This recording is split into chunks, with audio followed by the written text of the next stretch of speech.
Under consideration this time, K through 12 public education. Welcome to another installment of Under Consideration, a collaborative civic engagement project conceived and produced by Radio IQ WVTF Public Radio in cooperation with Blue Ridge PBS and Virginia Tech. I'm your host, William Fralin. On this episode of Under Consideration, along with our two guests representing diverse viewpoints, we'll be discussing K through 12 public education, a vital topic not just for the present, but for future generations of Virginians. As Franklin Delano Roosevelt said, democracy cannot succeed unless those who express their choice are prepared to choose wisely.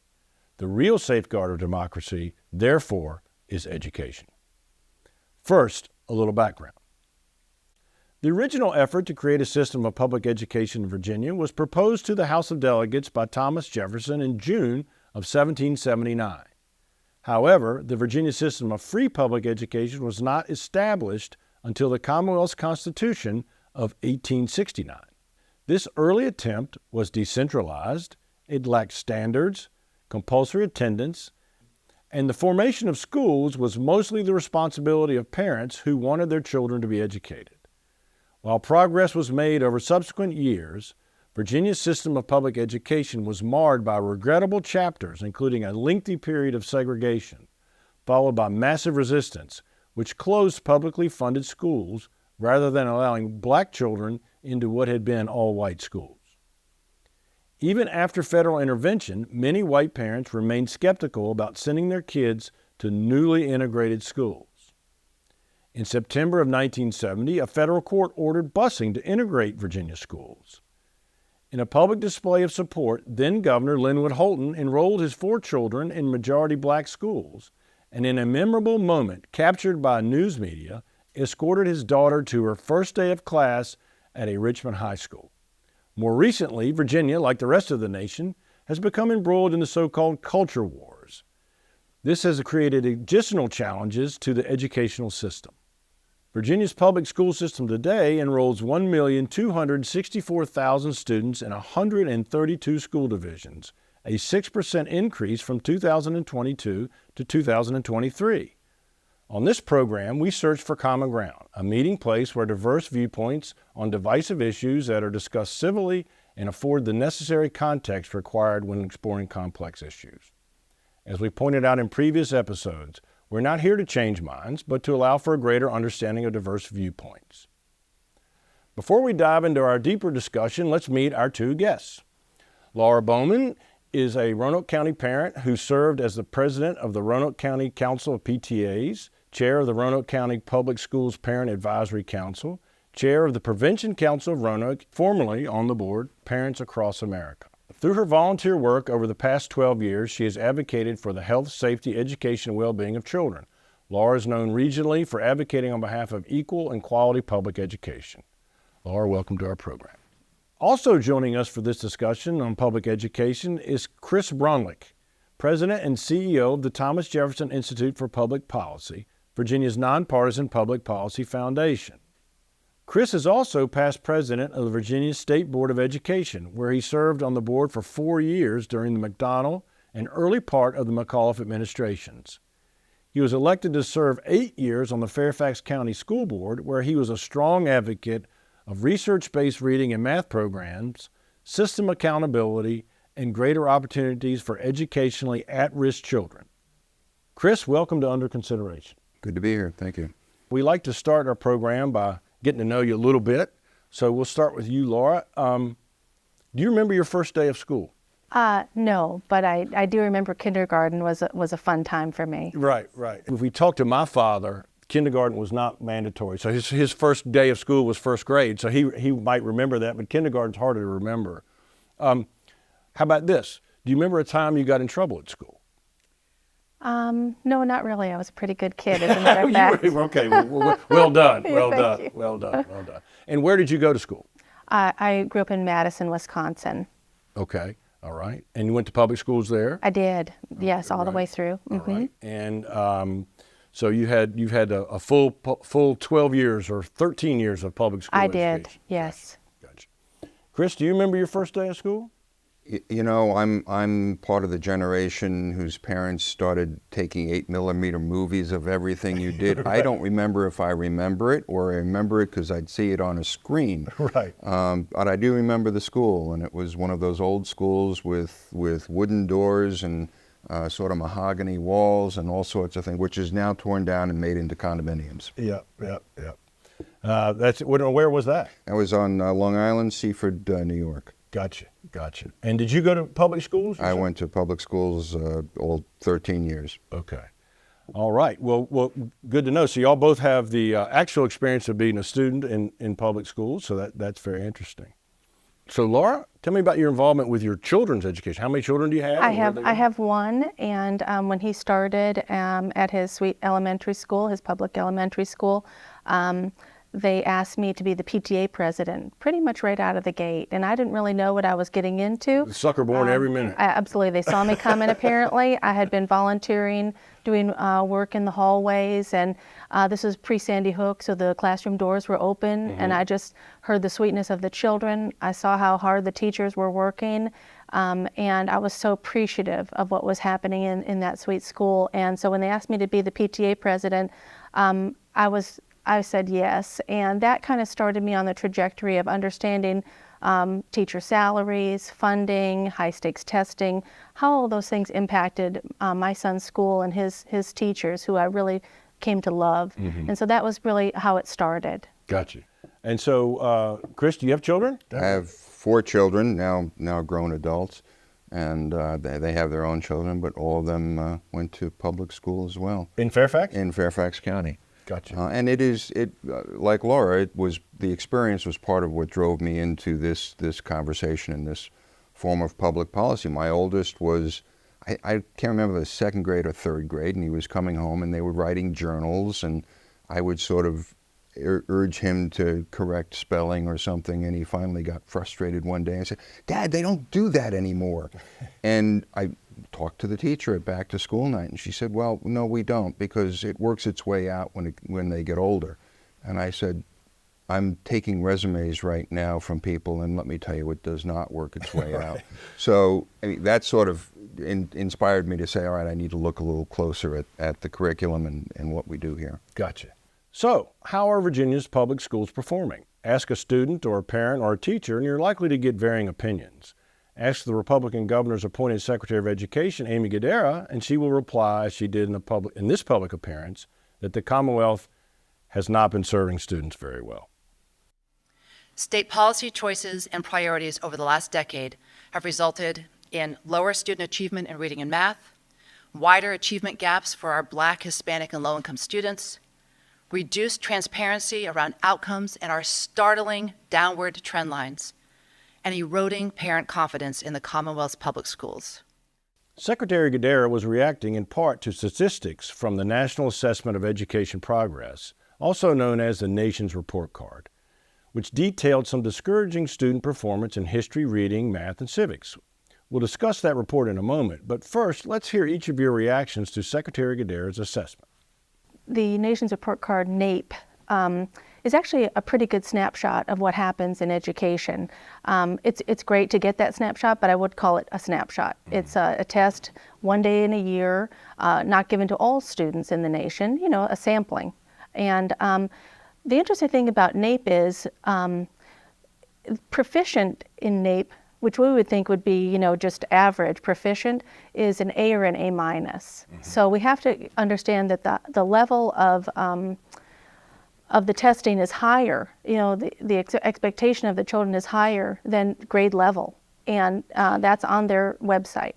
And the other thing is we can look at maybe Finland and Singapore as we've held up as, examples where children do very well on international tests, PISA tests. And a few years ago, they were only about 40% proficient, and that is according to the NAEP's website. So we kind of have to look at it and say, this is good information, but it's not all the information. And we have to look at it more of a holistic view. We could look at SOL, the Standards of Learning tests in the state, and we can look at graduation rates, and we can look individually, we can look at how our students themselves are doing. You know, I look at my child not just as a data point or a test score, but also just as a whole child and a whole year of learning. And we've kind of maybe gotten away a little bit from focus on too much on standardized tests, which was not that popular with parents, honestly, because we did see the whole child. And maybe in as far as growth, where did my child start? Where are they now? And not do maybe what we might agree on, which is maybe a one-size-fits-all recognition of how our children are doing in school. But again, it's good to look at those tests and then not punish, which I think is what Secretary of Education Gadara has talked about, not test and punish, but help and elevate. Chris, you may have a different view of those tests, but I think one question is how do we evaluate whether our schools are doing a good job or not? Well, we evaluate in a number of ways. I mean, whether a school is a good school or a bad school has always been a little bit in the eye of the beholder. So you know it when you see it. But I think that one of the things that the Secretary has pointed out, and I've never heard her use the word punish, one of the things that the Secretary has pointed out is that we used to be at the top of the game in National Assessment of Educational Progress, NAEP scores, and this was a dramatic drop. And if we don't pay attention to that, a dramatic drop, after several changes that took place in cut scores for SOL tests, in the curriculum that has taken place, in the standards that have been approved, then we're doing a disservice to kids. I agree with you on the issue that a lot of parents didn't like standardized tests, although I never heard one object to an AP test before. But we need to remember why those tests were put in place, and they were put in place for kids that were not coming out of the segregation era getting the kind of education they deserve. They were not being taught. And what we've done in recent years is to begin stepping back from the high standards that we put into that. And I think that that's the mistake. I understand that there's a difference between NAEP and the standards of learning. One is controlled nationally, one's controlled by the state, and there's been a gap, right, between those two scores. And they may measure very different things. I think that's the point that you were making, Laura. They measure different things, but still that differential is something to pay attention to, I think, don't you? If you are consistently drilling in the facts, you know, you're getting away from that project-based learning. You're getting away from how do I make what the children are learning relevant to their lives? How do you spark that interest? And if it becomes so cut and dry that we just have to, you know, we used to call it kill, drill, and bubble fill. We've gotten away from that a little bit because we had committees at the state level that talked about what does education mean for all kids and where are all the kids going? You know, we have a new portrait of a graduate, which was a really inspiring thing to see because not all kids are going to go to college and not all kids are, you know, going to learn the same things at the same time. So I've always been a proponent of just looking at the individual child more so than overarching test scores, which I do understand we do have to look at those and we absolutely should. You have to have quality assessments, and I think that has been maybe more of a focus. There was some testimony back in January, and there were a large number of parents who got up and talked about the education their children were receiving. They were all from the projects in Richmond, and not a single one talked about any of the things you just talked about, Laura. They didn't talk about the things I just talked about. They didn't talk about the education. They talked about whether when their child went to school, they would be certain they would come home safe. They talked about how their child was bullied in school. They talked about how one of the mothers, her child committed suicide because of the bullying. That's not my definition of all children feeling valued. I mean, I think we've made some dramatic mistakes in the last couple of years. I remember having a conversation with one young man in Richmond who said, you know, they're all telling me I'm a victim. I ain't nobody's victim. And that is has become part of the instruction component on some of this, on some of the issues that have been taking place. I think the problem with the SOLs, in my view, is that it is a snapshot at the end of the year, that they were designed to do two things. The standards of learning were designed to do two things. One, we had very uneven instruction in Virginia. Two, even where we had good instruction, we had individualized instruction.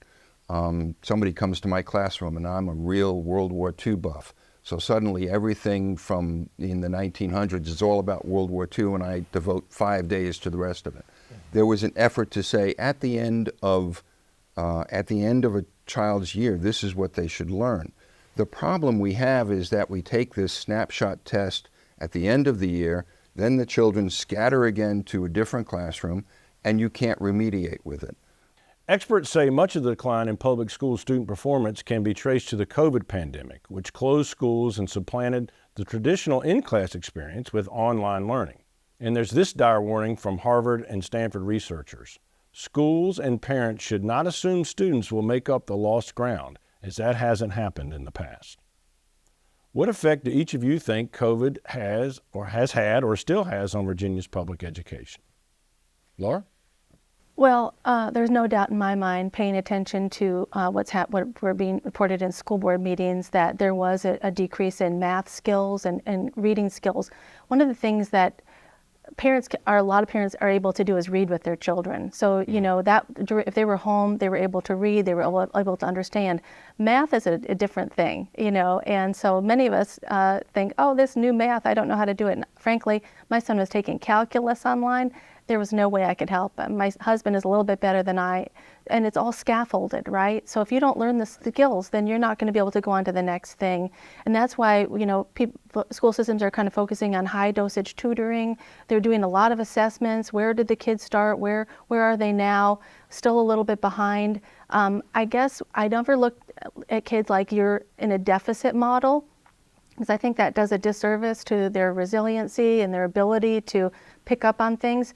But there are a lot of ways that we can reach those kids who are a little bit behind. What we don't want to see happen is just allow that gap to grow, and then my son's going to college next year. We want them to be prepared for the next steps afterwards. So I think those targeted interventions at the local level, which require funding, which gratefully we have that funding for a little while, at least for another year or so, to implement some of that high dosage tutoring and try to get those kids up to where they need to be. But once that funding falls off, I'm a little concerned that we are still going to need some of that funding, because some kids took a bigger hit than others. Mm-hmm. So, and I think too, we have to think about not just the way how they're doing in school, but also just how they're doing emotionally, mentally. If you lose that connection with your peers, with your teachers, how do you kind of recoup that? That's another thing we just really have to be so focused on, is their mental health. Right. And so what I hear Laura saying is that there has been a drop off. Do you think that explains some of the test scores we've been seeing, or? Yeah, absolutely. I mean, we're supposed to be disagreeing, but I think we. I know, right? Yeah. Yeah.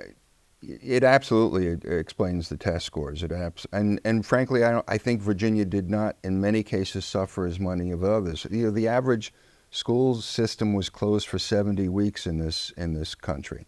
It was closed more often in places where they had to renegotiate union contracts with teachers' unions. They didn't have to do that here in Virginia, although they did have discussions with some of the unions. I want to underscore, though, something you said at the end, which was the emotional consequences of this. And I think we're seeing this play out in behavioral incidents all throughout the Commonwealth, everywhere you go. In terms of children who were isolated for so long, or who communicated in 1-inch boxes on their screen, suddenly being thrown back into the mix with all of the normal, for lack of a better term, hormonal tugs and yings and yangs that take place, and they're just being tossed back. And I think we're seeing that, and that frankly is inhibiting the academic part of it. Okay, on the next segment of Under Consideration, Public Education in Virginia, we'll be discussing who should be involved in setting the school curricula. Can there be too much parental involvement? There are many approaches to guiding how we educate our children in our public education environment. In an ideal world, public education best serves our children when everyone works together as a team. But as news reports remind us all too often, It's been a less than ideal world of late. In the U.S. House of Representatives, lawmakers debated a Republican-sponsored bill. The party claims will give parents more oversight of grades K through 12. Democrats, including Virginia's Bobby Scott, argued the bill could lead to additional banning of books and advance a far-right agenda out of step with most Americans.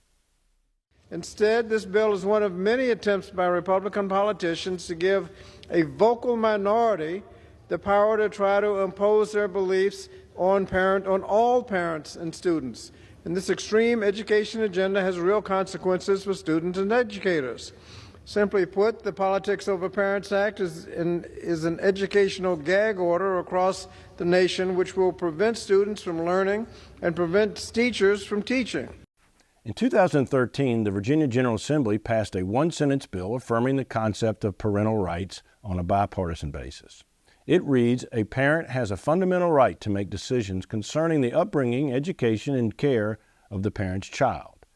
With the U.S. House debated legislation and Virginia law in mind, let's hear our guests' opinions on who should be on the public education team. Parents, educators, administrators, students, politicians, private for-profit online vendors?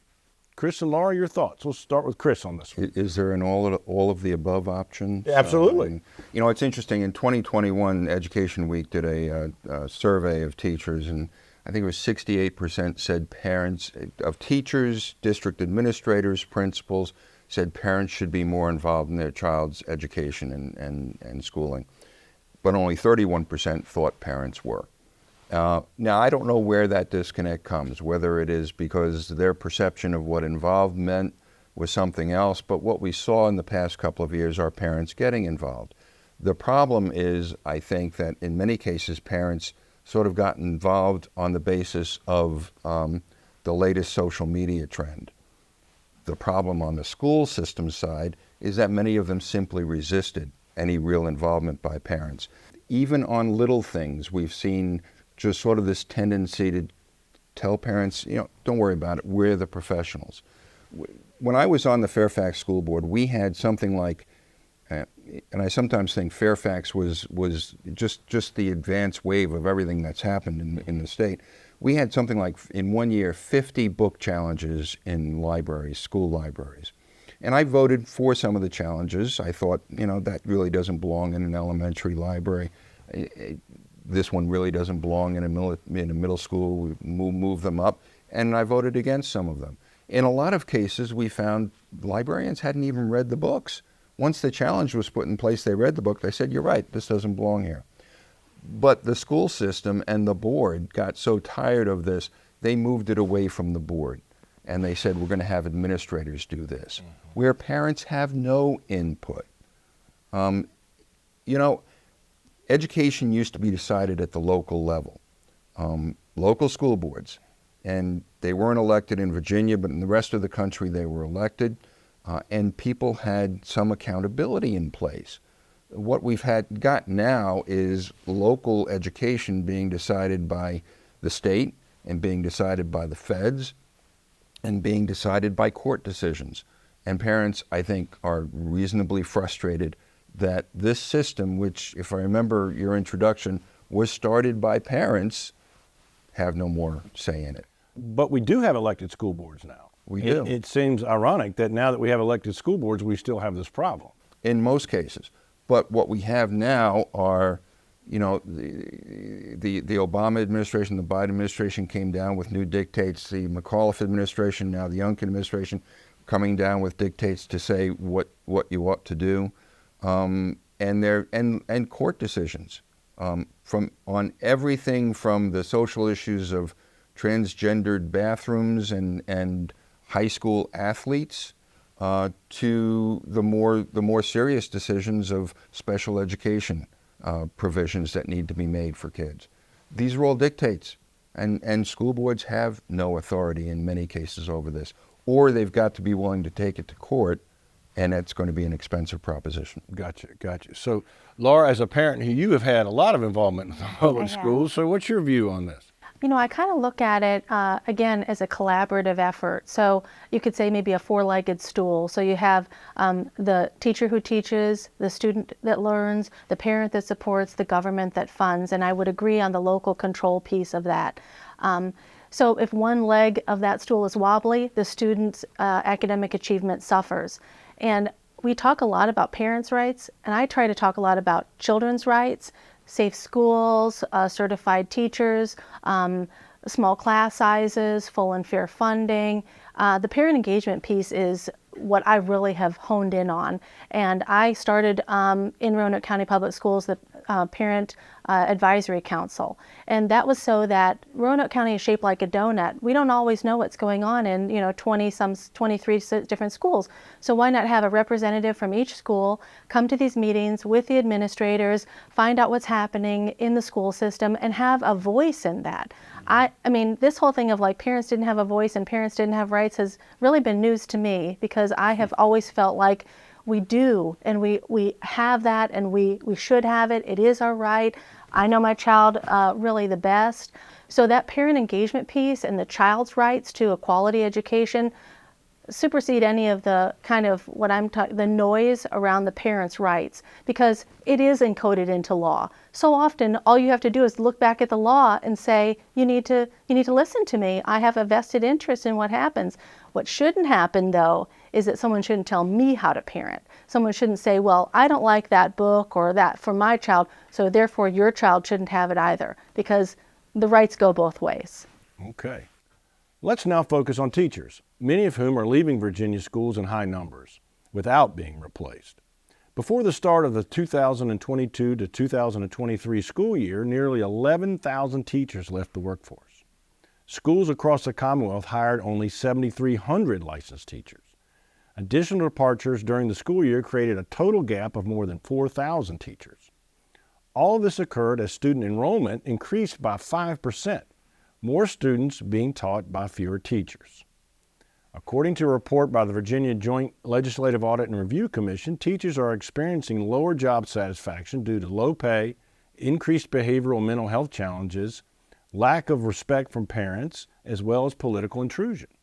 To what would you attribute the loss of teachers? You work with them every day, Laura. Number one is pay. Number two is respect for the professionals they are, because we have the wage gap in the state, where people with the same level of education as teachers make an exceptionally more money. So that's a problem. And so that's one thing. And then respect for them as professionals, giving them autonomy, that's another piece to it. You're absolutely right. The feeling of being unsafe in the school is paramount for some. And so those things, I think, have all contributed. But this isn't just something that happened under one administration. This has happened for a very long time. But, and we have made strides, and I'm so pleased to see it. We have a 4% raise last year, 4% raise next year from the state with a bonus, a 1% bonus and that kind of thing. But the problem is that still leaves those teachers in the state about $6,300 short from the national average. So that makes a difference. And so you'd almost have to put in, I think, you'd almost have to say you'd need another 11% this coming year. The problem with that is I live in a more rural part of the state. We have to match those funds locally. So that is sometimes a really big struggle. And when the state doesn't give us enough money for crumbling school infrastructure, some of the operational funds have to go into that kind of some of the instruction piece that you want to invest in, where you get the bang for your buck with the kids, with small class sizes and that kind of thing, and certified experienced teachers who feel valued. Is that money is chiseled away when you have to fix asbestos and leaking roofs and very expensive HVAC systems. So that's probably a part of the problem to me. Right. So the state appropriation is what I hear you saying. And Chris, you probably have a different view of this under the standards of quality. I think Fairfax County pays 80 or 90% of the bill, unlike in other rural areas where it's flipped. The state pays 80 or 90% of the bill. I remember when anytime a governor, Republican or Democrat, would come down and say, we're going to give teachers pay raises 3%. Well, when we toted it up, they the state was paying like 0.5% in high areas. You're right. This has been a long time coming. We did a report back when I was on the state board that predicted crunch was going to be coming. It's been exacerbated by COVID tremendously, and by, I think, the behavioral problems that came as a result of that. You know, I'm really of the view, and I've increasingly of that view, that the issue, we need to tear down the system of funding in Virginia. What we do right now is we fund systems. We fund school buildings. We don't fund children, and we don't fund the resources that they use.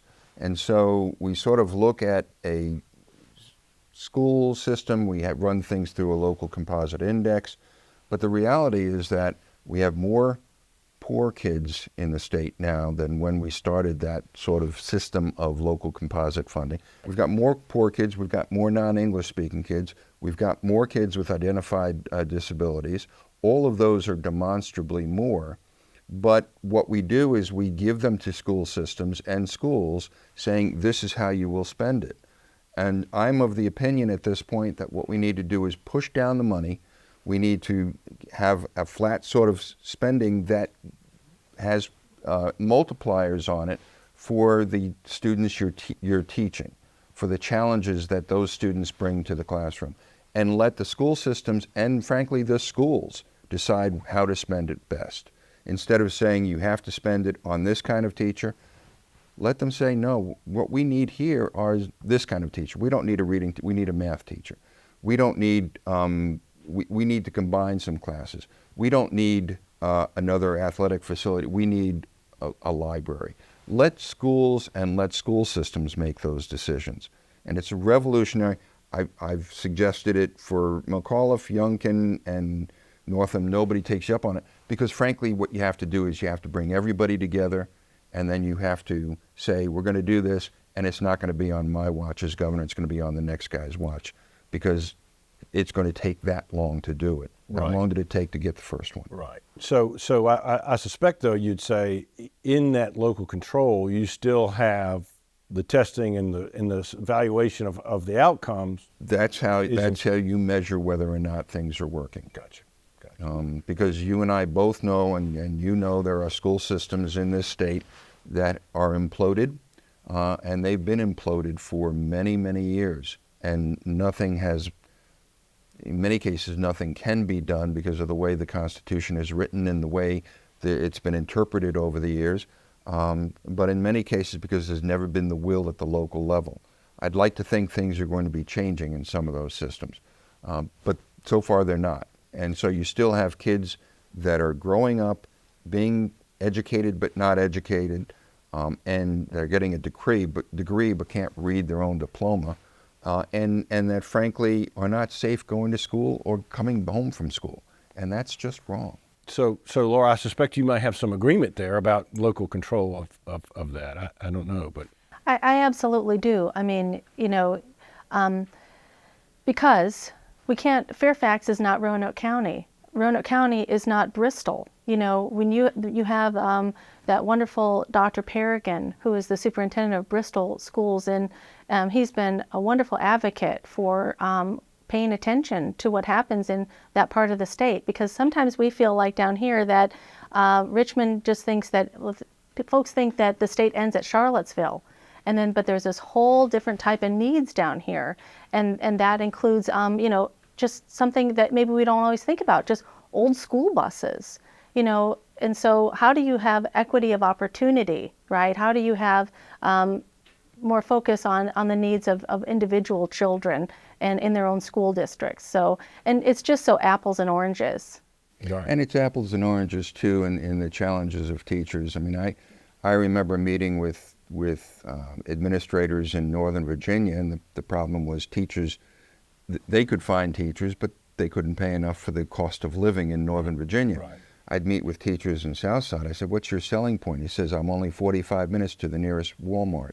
Not a big selling point for a lot of 20-year-olds, Right. 23-year-olds, 25-year-olds. Right, for sure. Additionally, a 2022 RAND study found teachers who reported being harassed were more likely to cite politicization of their profession as a reason for considering leaving their jobs. Politics has come into play from the banning of books to how Black history should be taught. In Virginia, Black history became a flashpoint during the 2021 election, in particular over critical race theory, which is not a specified part of the curricula in Virginia. Some political observers have credited Republican Glenn Youngkin's use of the CRT controversy, along with his pro-parent platform, for helping him win the governor's race. Youngkin's campaign was also aided by this comment from his opponent, Democrat Terry McAuliffe, during their final debate.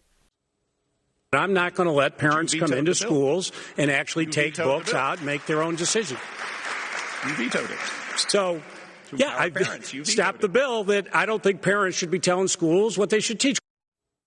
Lately, the Virginia School Board has faced criticism over several miscues in the handling of K-12 curricula standards. Governor Youngkin has made this promise regarding the teaching of history, which critics have questioned. And we will update our history content standards to be best in class. Let me be clear. We will teach all of our history, the good and the bad.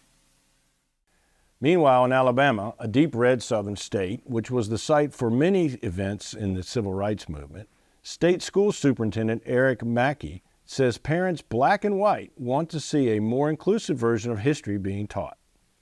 Just a generation or two ago, we were living this history. And I think that's why our population, black and white, has embraced it and said we have to teach the whole story of what's happened in America, but particularly for us in this state.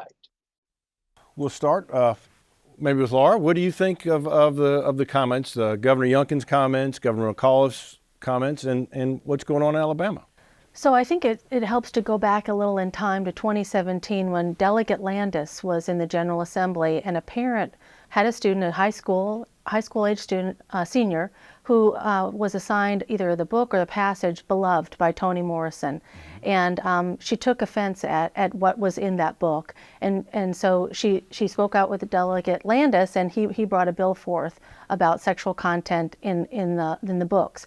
But at the time, the Board of Education said, well, we have this in the Code of Virginia now, and so this would be somewhat duplicative. It would have been the only law in the nation of its kind at the time because it could take things out of context. And so what McAuliffe did there was a huge gaffe. I mean, I was so disappointed to see it because we absolutely have a right in the Code of Virginia to have a say in our children's curriculum and what they have in their classrooms. And you actually have the right to say, I would like an alternative assignment. My child isn't going to read that book. Could you please give them another book? This comes down to that whole thing I was talking about, that parent engagement piece, where you just simply pick up the phone and talk to the teacher and say, why is this in here? And can I have an alternate assignment? I think where we're kind of overstepping a little bit and where the pendulum has swung back in a way that, there's pushback against is I would actually be okay with my 17 or 18-year-old reading a passage from Beloved, because what he sees in the real world, he already knows quite a lot about that. It must definitely be developmentally appropriate. Absolutely. You don't want to expose children to concepts and ideas that are above their mental capacity. And so that is a conversation that's so valuable. What is developmentally appropriate? But I would argue, too, that now with social media, with the children having a phone right here, with pornography easily accessible and all kinds of things that they can see on YouTube and TikTok, that quite possibly that these few books in a school, in a library this big, are not quite the big problem that I think people are talking about. Right. So, Laura, how do you handle those students whose parents aren't involved, that aren't monitoring that? Right. And so, yes. I think that becomes the education piece, and that it all comes back to that. And so in my child's school system, we have an online portal called Destiny. And every parent should be aware of that. And it should be so easily accessible on the website, where it should just say, here's the Destiny, here's what's in the books. And then what I have done is I've looked in there. So say, for example, I looked for divorce, okay? Because a lot of kids go through that. It's very traumatic and that kind of thing. So how many books are in this elementary school on divorce? And you can pinpoint it down and I'll give you all the titles. I have time to do that. You're absolutely right. And I have the wherewithal to do that. But that's where, I think there are parents who really want the best for kids. If we could just come to that general consensus that, that we all really do care, and if we could kind of just meet and talk about what that looks like on the ground, we would be so much better off than just shouting in on social media or at school board meetings, because I think we all agree that it should be developmentally appropriate for the children, and the information for parents should be like so intuitive. I shouldn't have to click 5 times and dig deep in board docs for information. I should have it readily available to me. Back to school night, that should be talked about. It is an issue. Let's address it. Let's talk about it. Let's come to consensus. Well, let's do that. And so, Chris, as you know, this is not, it's a topical problem, but it's not a new problem. There are school systems that in the past have barred Huckleberry Finn because of the racial slurs that are in there. So this is a real issue. What's your perspective on this? Well, you need to take a look at that case came out of Fairfax County. By the way, it was an advanced placement. If I had been on the school board, I would have said it's an advanced placement course. And it's a college level course, and if you're going to be a college level course, you got to be willing to do that. But my own son he found a book in high school objectionable. They gave him another assignment, but he sort of got put off to the side, and it was clearly evident that he had made a decision different from everybody else. Right. So it became very hard to make those conversations in the classroom. Right, and that's a challenge, because when the parent is not involved, someone's got to make that decision on what is developmentally appropriate, what is educationally appropriate, and what is not. And I think that in some cases the issue has been parents are arguing that the decision the school system made was not appropriate, and they want a venue to be able to express that and have changes made. Mm-hmm. And they weren't being made in many cases, which leads to legislators coming down with decisions that are supposed to be one size fits all and fit Bedford County as well as Fairfax County. Really tough to do. Virginia's public school classrooms should be a safe haven for teachers and students. But instead, as we have witnessed far too often, schools have become the scene of violent attacks, including a shooting at a Newport News elementary school. The shooter was just 6 years old. According to the police chief, Steve Drew, he fired one shot, wounding his teacher. Once the building was safe, forensics entered the classroom and processed the crime scene. I want to share with you what we recovered there. One spent shell casing, a backpack, a cell phone, and a 9mm Taurus firearm was recovered. I just want to reiterate that this shooting was not accidental. It was intentional. The 6-year-old boy was not charged. His mother says she is willing to take responsibility for the shooting, but adds that her son's actions can be linked to ADHD. Shootings on campus, physical and verbal attacks on students, teachers, and administrators, irresponsible parenting, classroom disturbances due to emotion disorders, and alcohol and drug use all contribute to a tense teaching and learning environment. These factors have contributed to an exodus of educators. What can be done to reverse the trend of violence and bring about positive change in our classrooms? Where do we start? Chris, I'll start with you. Thanks, I got the easy one. One of the problems with education is that schools are now expected to solve all of the problems. Because everybody goes there at some point, and so therefore we can throw everything on the schools, and it's part of the problem with teachers, because now they're expected to be social workers and food consultants and medical professionals and teachers somewhere in there. It's hard to comment on this particular one, having been sitting on the other side of the table.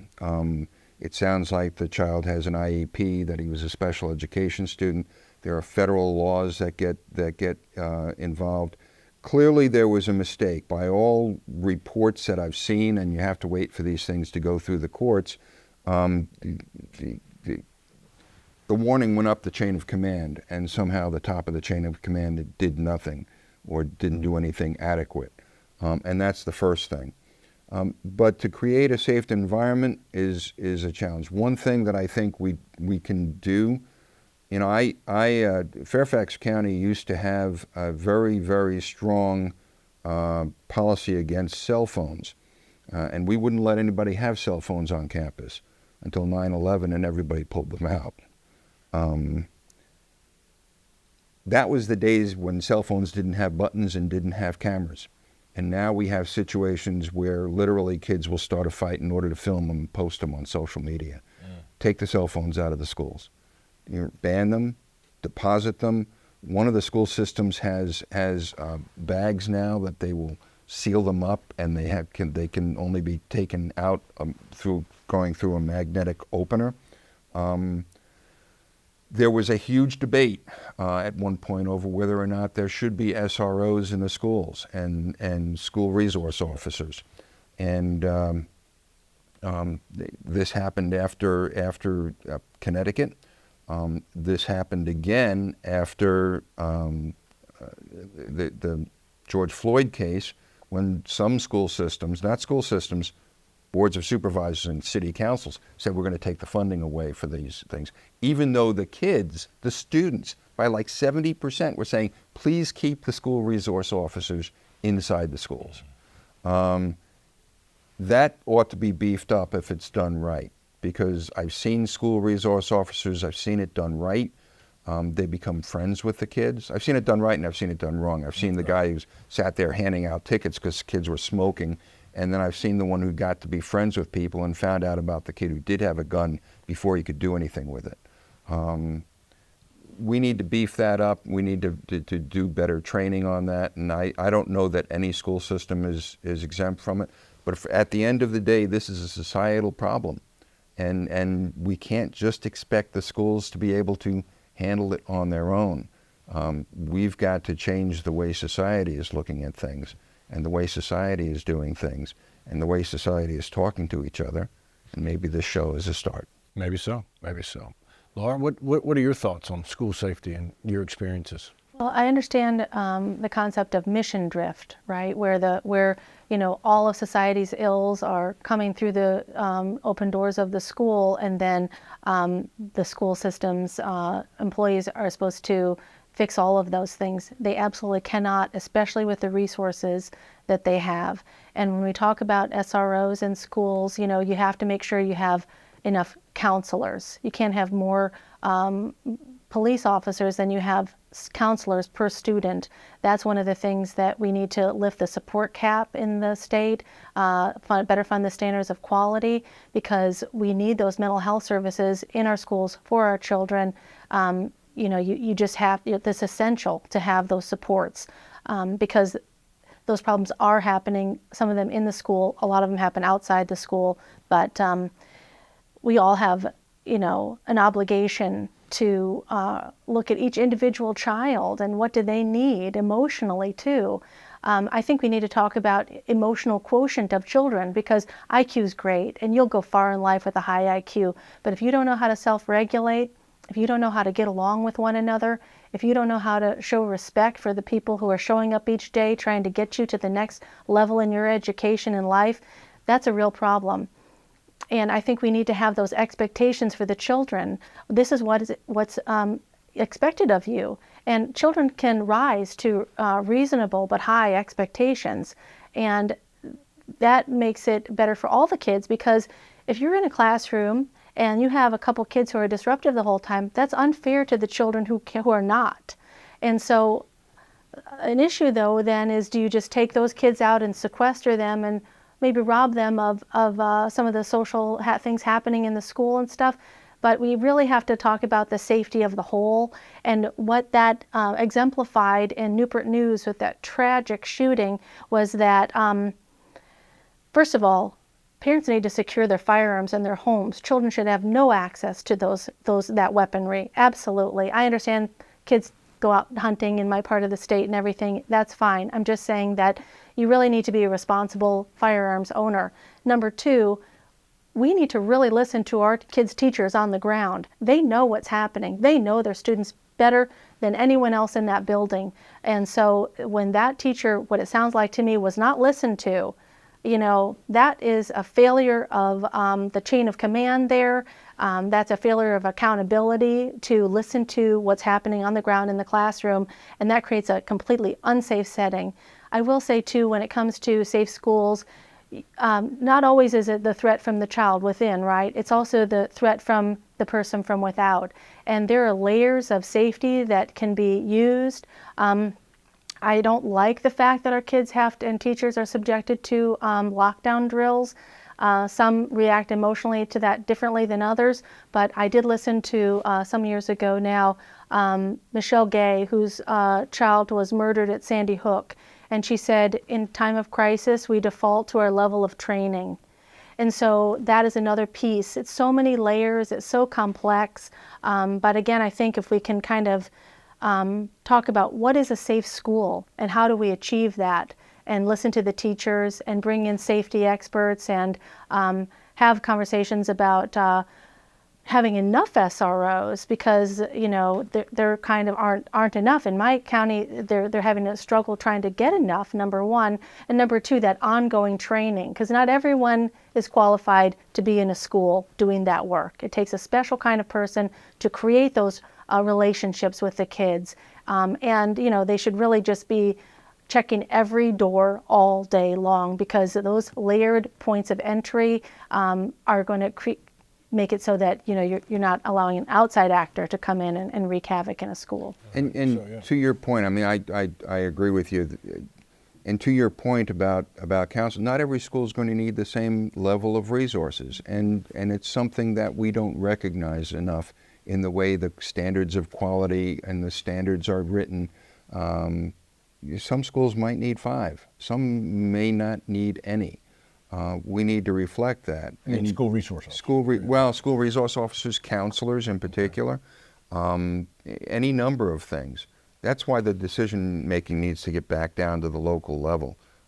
As we draw to a close for this episode of Under Consideration, I'd like to give each of our guests an opportunity to share their thoughts before we say goodbye. But before we do, I've heard some areas of agreement. I think that you all have agreed on several different issues. The main one that pops in mind is local control, the importance of parental involvement. How do we encourage that? Some of those things. But I wanted to give you all each an opportunity to sort of summarize your thoughts about the program, and if there's any points you wanted to make that were left out or anything like that. So Laura, we'll start with you. Sure. I mean, I think, you know, we hear a lot of grumblings at a higher level about dissatisfaction with public schools, but really about 90% or so of us send our kids to those neighborhood public schools. They offer, you know, meals, transportation, a nurse in the school, what we hope is a high quality education, you know, and that comes down to, you know, enough resources given to the schools so that they can use them in the way that they need to use them to educate the students. And I think too that although we can disagree on some things, I think it's better to have good faith conversations where we can maybe dispel some myths, we can work on things that we all agree are a problem, and how do we best you know, try to help fix those problems. And so I do think that our public schools are the hearts of our communities. In the rural parts of the state, you know, they're the hub. You have the Friday night lights, you have the band, you have chorus, you have the arts. You know, they have something that they try to offer something for everyone.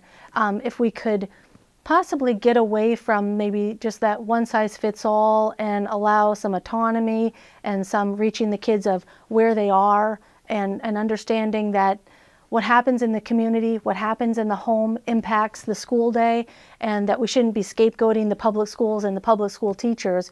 We should be talking about how do we create a world, a community, and a school system that you know, just uplifts all children and creates opportunities for them to be the best they can be and prepares them for the next steps in their lives.